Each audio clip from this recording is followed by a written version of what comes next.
Remember the danger of familiarity.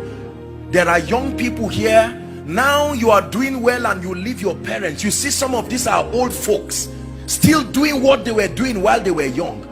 Mama is still carrying wood in the village and the man is here giving donations to churches. I'm not against it, but make sure that in all your lifting you do not forget those who helped you. There are many people who do not take care of their families, but sometimes you come to us as men of God and you bless us with millions, whereas the family members are suffering. It ought not to be so. Are we together now? Yes, sir. There are homes that the moment you see special plates, you know visitors are coming.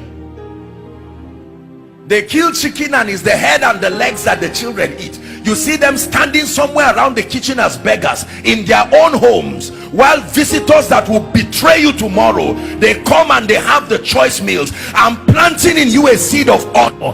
Beware of neglecting what is close to you. The greatest gifts in your lives are the ones around you. Your father, your mother, anything you cannot pay for is God's gift to you.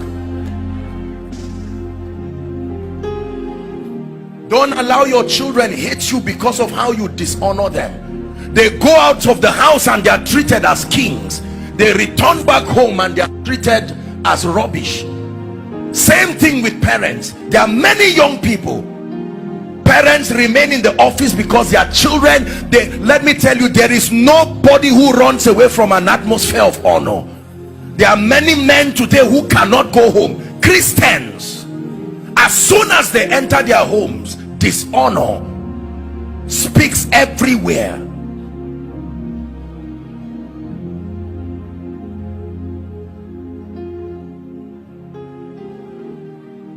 There are churches that dishonor their pastors, dishonor their men of God.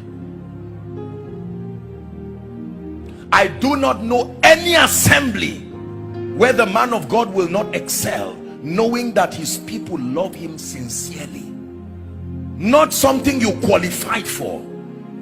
Apostle Goodheart, thank you for being my pastor. I love you. That you can truly, he knows how comforting it will be.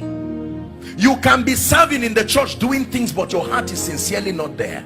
We are talking of a genuine connection.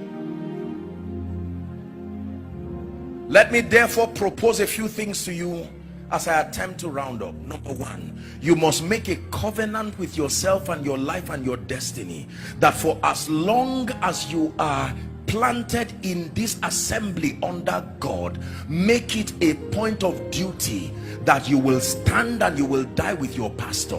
Make it a point of duty that you will see to it that as he follows Christ, you are giving him the best of your support and everything. Extend that same mentality to your boss. Extend that same mentality to your children. Can I tell you this? There are many young people today who hate their parents because the parents never believed in them. They went elsewhere. Your father is not the person who gave birth to you. Your father is the person who believed in you enough to invest. Maybe this is a word that God is giving a few parents. Be careful the words you use on your children, the way you tear them down. Someday the sun will go down and the little boy today who is helpless will come to a position where you may be ashamed to lay claims. Everybody's destiny is divided into the morning stage, the afternoon stage, the evening stage, and the night stage. It says, so then teach us to number our days, that we may apply our hearts unto wisdom.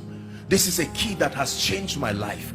I'm honored today to be part of the life. This is why I'm sent to the body of Christ. You do not know what joy it gives me. Do you know, aside from being a man of God, my greatest personal legacy as a human being is to be one who lived his life loving the Lord and sincerely being a shoulder for many people. Aside being a man of God,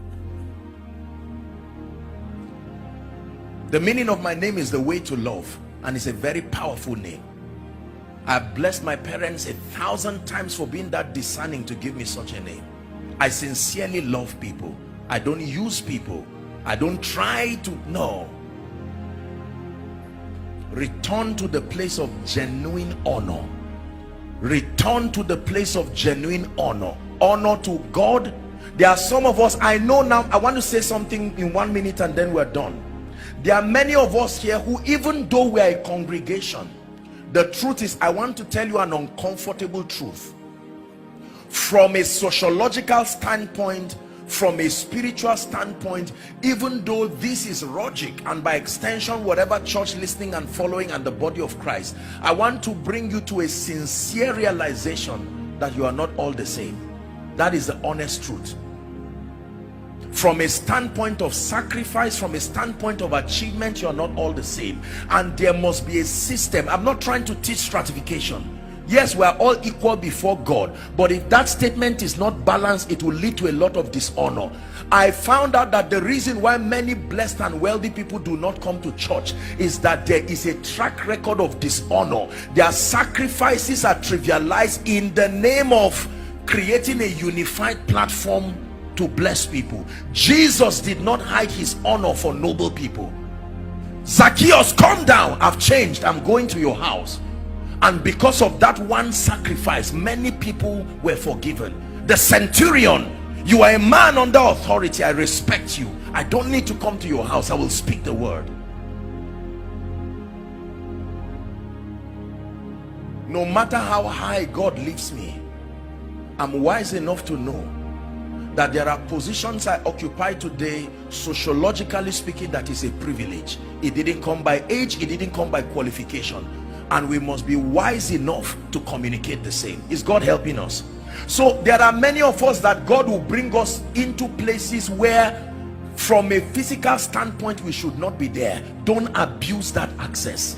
When God gives you access to the ears, the hearts, the hands of kings and nobles, do not trivialize it. One time I was going to pray for a first-class traditional ruler in this nation, and when I got there, there are these people, I don't know what they call them, the ones who hold whip and ensure compliance, those guys there. And I was going to the palace, and you don't enter the palace with your shoes, you know that, right?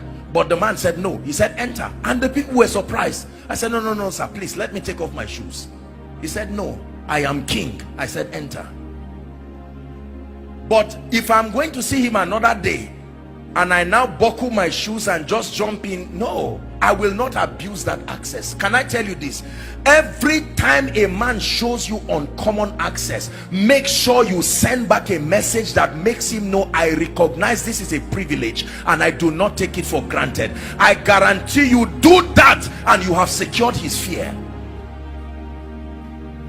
That fear of, if I give you greater access, would you abuse it? If you let them know that you are aware that you will never abuse it, then you will see more of them. These are the keys of the kingdom that we do business with.